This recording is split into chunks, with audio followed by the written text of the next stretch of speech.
আসসালামু আলাইকুম, সবাই কেমন আছেন? আলহামদুলিল্লাহ আমরা মামেই ভালো আছি। আমার সাথে যেরকমটা হয় আপনাদের সাথেও কি এরকম হয় অবশ্যই কমেন্ট করে জানাবেন। তো অনেক দিন ধরে মেয়ে বলছিল যে আমু পরোটা আর আলুর দম খাবো, ছোট আলুর। আমার কাছেও কিন্তু বেশ ভালো লাগে পরোটা, আলুর দম। আর ছোট আলুর দম তো অনেক বেশি মজা হয়, সাথে যদি থাকে ছালাদ। তো এখানে আমি ডোটা তৈরি করে রাখছি পরোটার জন্য, তারপরে ছালাদগুলো কেটে নিলাম। একটা খিরই ছিল, খিরইটা কিছুটা পচে গেছে, এজন্য অর্ধেকটা নিচ্ছি। আর এখানে টমেটো, কাঁচামরিচ, কাঁচা পেঁয়াজ, লেবু আছে সাথে, আমি কুচি করে রেখে দিলাম। রেখে তারপরে আমি অন্য কাজে যাব। এই যে আমার সালাদগুলো কিন্তু কুচি করা শেষ হয়ে গেছে। এখানে মেয়ে কি করছে, আলুগুলো ছিলাই নিতেছে, আমি সিদ্ধ করে দিচ্ছি রাইস কুকারে। আর এদিকে আমি মশলাটা বেটে নেব। এখানে পেঁয়াজ, রসুন, আদা, জিরা, হলুদ আর শুকনো মরিচ, আজকে বাটা মশলা দিয়ে আলুর দমটা করব।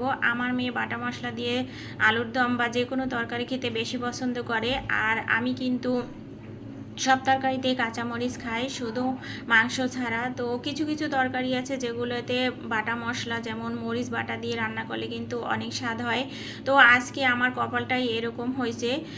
আমার কিন্তু আজকে আলুর দমটাও অনেক সুন্দর হয় নাই। যেমন আলুটা যখন রান্না করে তখন আলুটা গলে যায়, কেমন গ্রেভি গ্রেভি হয়। সিদ্ধ হয়েছে ঠিকই, কেমন যেন পানি ভক্কা আলুর মতো মনে হচ্ছিল, আলুটা কেমন গলে নেই। আর আজকে পরোটাগুলো কিন্তু একদমই ফোলে নাই, যা মানে কপাল খারাপ হলে যা হয়, অনেক বেশি যত্ন করে যে জিনিসটা আপনি করবেন সেই জিনিসটাই কিন্তু ভালো হয় না। তো আমার ক্ষেত্রে আমি সবসময় এরকমটাই দেখছি। আপনাদের কার কার এরকম হয় আমার সাথে অবশ্যই কমেন্ট করে জানাবেন। আমার সাথে যেরকমটা হয় আপনাদের সাথেও কি এরকমটা হয় অবশ্যই আমাকে একটু কমেন্ট করে জানাবেন দয়া করে। আর কে কোথা থেকে ভিডিওটি দেখছেন অবশ্যই কমেন্ট করে জানাবেন।